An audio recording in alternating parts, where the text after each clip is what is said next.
Welcome to the middle of nowhere. Well, I guess maybe in the middle of nowhere is a little harsh, but we're here in the middle of Grants, New Mexico at a KOA, which is right off Route 66 or Route 66, depending on where you're from.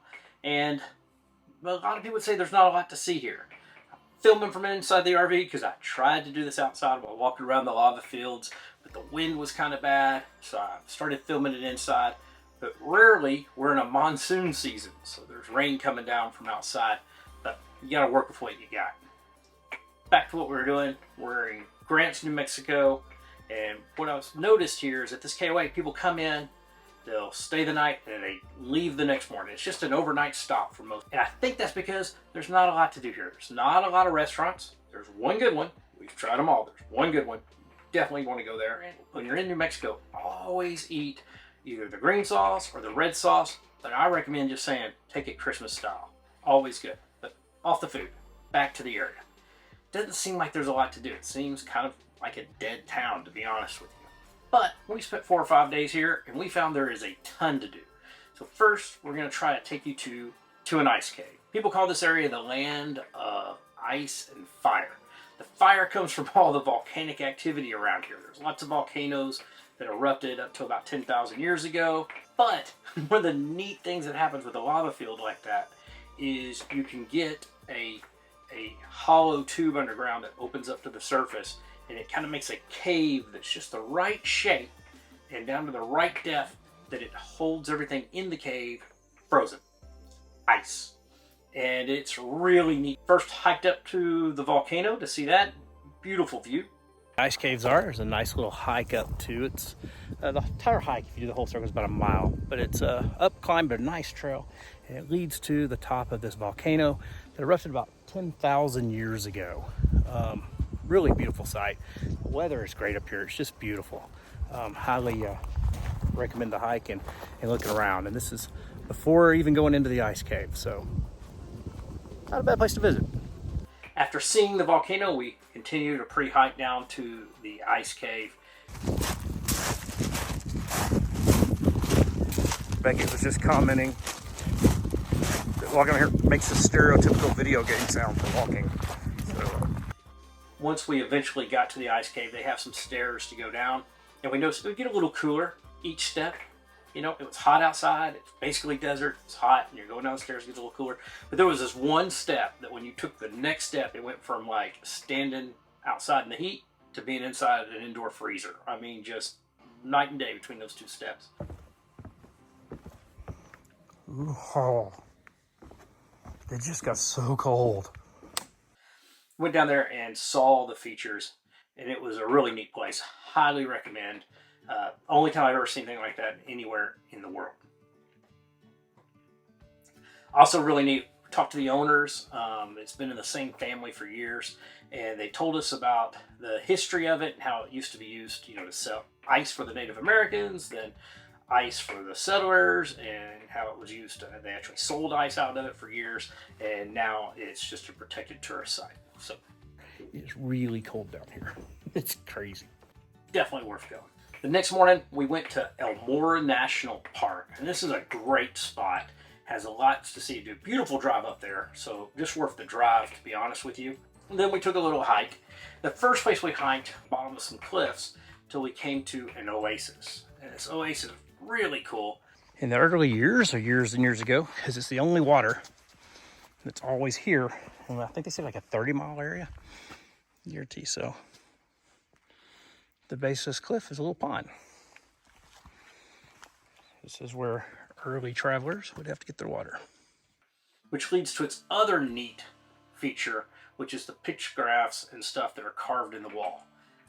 Because it's soft sandstone, so it's probably worn away over the years, but there's over 2,000 inscriptions in the sandstones. You can see some of them dating back, as far as we know, to at least 1,000 years ago. So it includes carvings from Native Americans before there were any settlers here, and then when you had the Spanish come through, the conquistadors, they came through and they put their mark on the walls, and then later when settlers were coming through, English settlers would come through, they put their marks on the wall, and even at some point in time the U.S. Army started using camels to ferry across this area to the track out west to California, and so the camel cavalry would come through and actually stop here as well. And so you have all those carvings up there. Some of the people carved on there, they've traced their history. It's neat to read about. Just really cool. Then when you're through with that hike, took another hike, same place, up the hill. Beautiful views to get on top of those cliffs.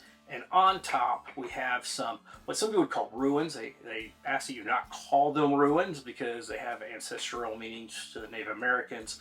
But they're original dwellings. They're no longer occupied on top of the hill.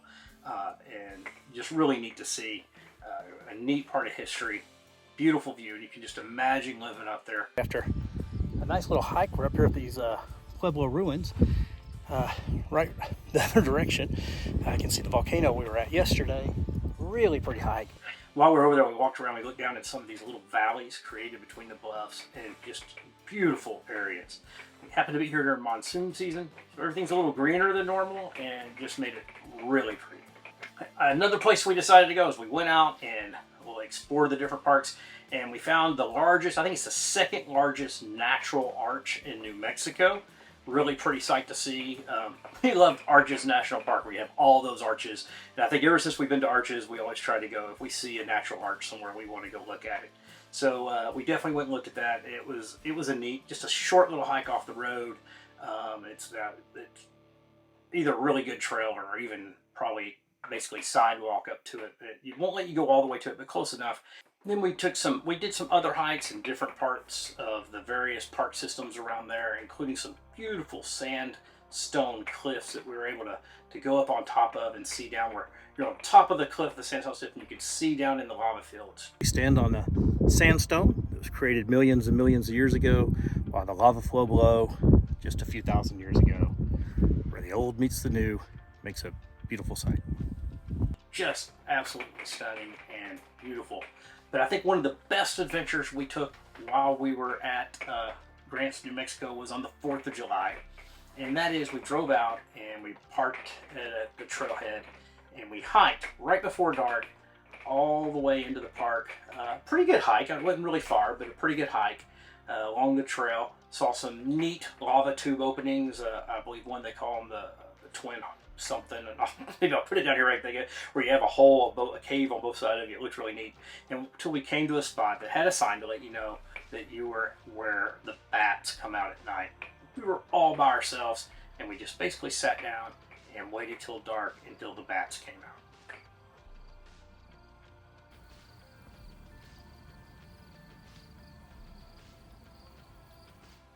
And boy, the bats did not disappoint. They came out by the thousands. We sat there for a long time. I won't show it all to make this a 45-minute tape.